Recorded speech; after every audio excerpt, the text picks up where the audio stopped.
Rayuwa dai tana nan na yi wannan almajiranci na shekara 13 a cikin Jigawa, wata local government da ake ce mata Buci. Da farko dai suna na Nura Shugaba.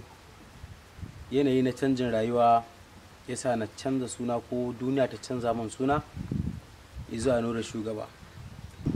Ina nan sai aka haɗa ni da wani kawuna a Abuja da yake daidai. Nan ya zo ya karɓe ni hannu biyu.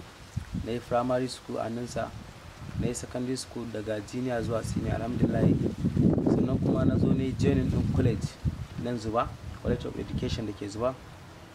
Na yi shekara 3, na yi TP ɗina a nan Junior Government Secondary School da ke daidai, inda a nan ne karatu. To alhamdulillah, takaitaccen tarihi na kenan, kuma kaɗan abin da ɗan manta ban ga muku ba. Gaskiya tun ina junior, ko in ce tun ina junior, ina JS3 na fara sha'awar fim.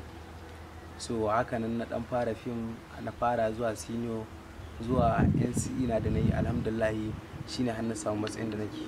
Gaskiya na sha wahala a rayuwata, amma kuma yanzu fa alhamdulillah, falillahi alhamdu, na da aikin da nake yi.